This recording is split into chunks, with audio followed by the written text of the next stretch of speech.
Hello everyone and welcome back to the channel.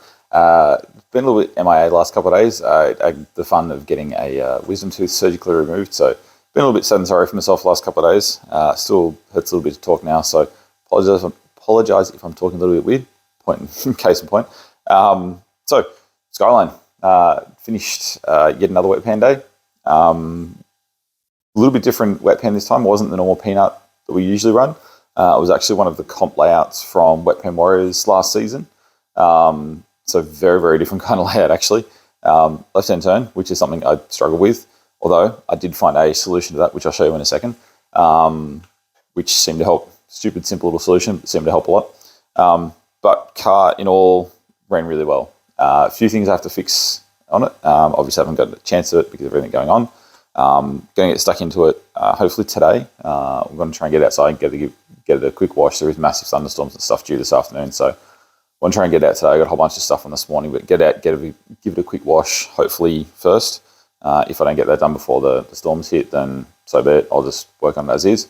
Want to give it a wash to get all the shit off because wet pan water is gross to say the least. It is disgusting. God knows what's in it. It's horrendous. So it does leave the car pretty freaking feral. So I just don't want any shit in there just killing the paint any worse than it really is. But yeah, give it a quick wash, get it in. A few little things I need to fix. The passenger side front was scrubbing pretty significantly. I'll take you around and show you that in a second. To the point that it's actually bent part of the guard, like the guard lip out, which was, I ended up finding I was digging into the tyre and actually taking chunks and slices out of the tyre. So we're not driving that tyre again until I get a new one. I think it did bend. I'll turn this around so you can see. Actually did collect down the front here too. You can see that little lip there's bent in. That should be flat and flush like this bit here. So I'm pretty sure that's taken a bit of a turn. Most probably as I've been on load coming this way, it's probably collected as we go. Because turning under it clears it pretty well. So I think coming out this way when we've gone locked this way, it's caught it and pulled it out. That guard itself is pretty good though, like all around. It hasn't really scrubbed anywhere else that I can see. I may take this off and notice something different, but brake set up really well. No mad scratches or scrapes or anything that I can see on there, which is good. But yeah, all in all, car held up really well. Driving home, there were a few weird little clunks and bits and pieces from the back end. I'm not sure if that's just the panhard rod, because the bushings in the panhard rod needs to be replaced. When did the sway bar bushings and stuff, I didn't do those. And that does make a bit of a clunk as I go off bumps and stuff for the first time until the car kind of settles again. I'm not sure if it's just that playing up or whether it's something else going on, so I'm going to have to get the RSN up and have a look under there. A few adjustments need to be done. As I said, it was scrubbing on that side. I did play around with the suspension a little bit. Mad thanks to Mark Jones. He gave me some good pointers as to how to set it up, organised the alignment through his tyre place anyway. Had a chat to him about how to set up the shocks and the coilovers.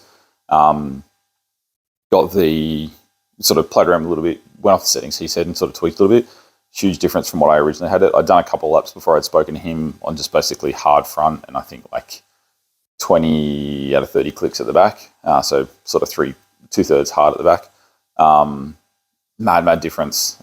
Ended up softening the front up a little bit and playing around with the back, and yeah, huge difference.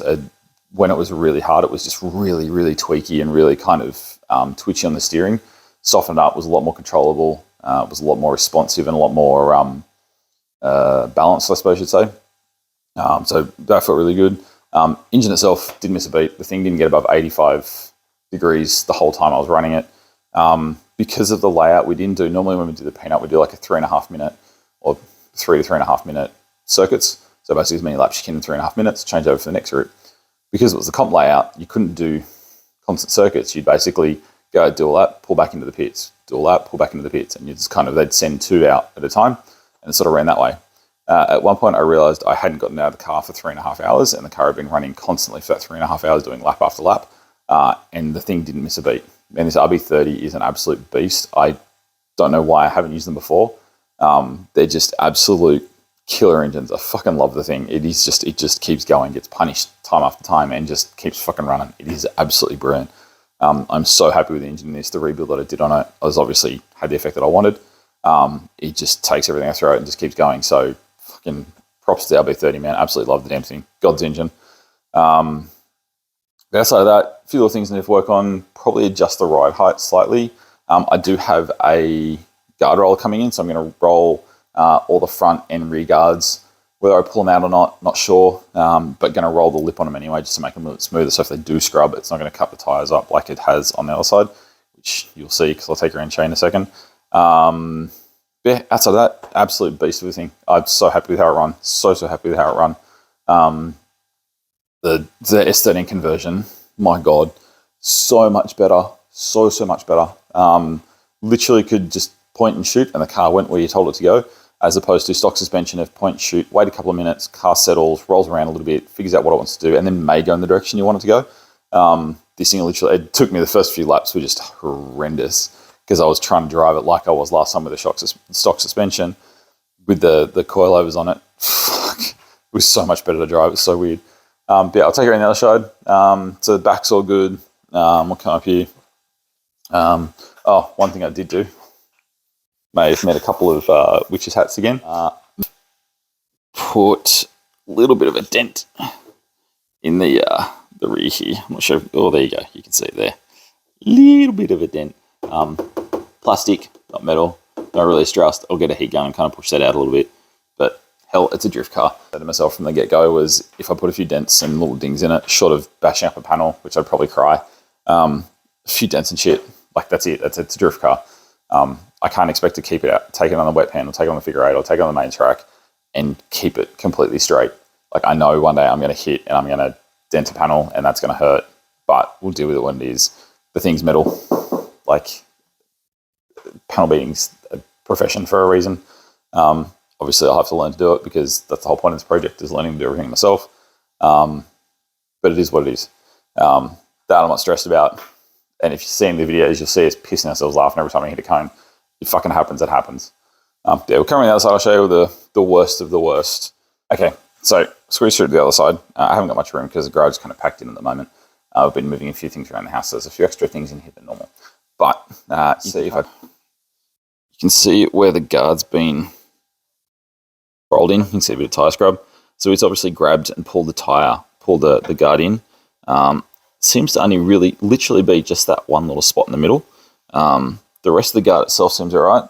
So you can see like on the other side, hard to see because it's dark, I know. That little guard bit there, see how that's flat? Whereas on the other side that was bent in. So that's obviously, that's what it's supposed to look like. The other side's bent in, so the other side's been pulled out. So with the tyre, I'm not sure if we're going to be able to see it because it's down on the bottom. There is literally, I'll see if I can get a better light. There is literally chunks out of said tyre. Let's turn this around. There is chunks out of the tyre here. You can see where it's kind of torn the hell out of it. It's got all nice little chunks. It's got little bits falling off left, right, and centre. Where you can see there's little cut lines all through the tyre. So it had an absolute feel down the tyre, unfortunately. So that's kind of got the worst of it. I may have known it was doing it and done a couple extra laps anyway because I was having too much fun. But what can you do? This side does sit. You know what? I've only just noticed. Yeah, shit. I have to check that. Just notice. There is next to no camber on this side now. That's interesting. You can see on this side, the driver's side, the tyre tucks up under the rim, under the lip, because it's got a fair bit of camber on it. For some reason, the camber on the other side is gone. Okay, that means something's loose on that side. There's two bolts that attach the top of the knuckle to the bottom of the coilover. That's kind of where the camber adjustment comes from, which means they've moved. Whether it was I've hit that side and it's pushed it out, and I have to tighten the fuckers up a little bit more. That's interesting. Okay, that'd be why it was scrubbing, because which is possibly why it's also pulled the lip out. So as it's, I can't remember if it hit a cone or something on that side. I wonder if it's just grabbed too hard. It's grabbed the bottom of the tyre too hard, pushed the top of the tire out. As it's pushed the tire out, it would have caught the top of caught that little bit of the lip, pull that little bit of the lip out, and it's probably run like that. Ah, shit. So it wasn't actually, that's why it hasn't scrubbed on this side, but it's scrubbed on that side. So it's, because I'm doing left-hand turns, it's scrubbed as I've gone to, fuck. Okay, how did I not notice that on the night? Bugger. Okay, well, potentially easy fix. I was worried I was going to have to lift the height up because I love the height it's at. It looks fucking sick. I was worried I was going to have to lift the height up too far, but if that's all it was and that was the reason it was scrubbing, okay, that's an easy fix. That just means something's moved on that side, which is easily fixed, tightened, worked on.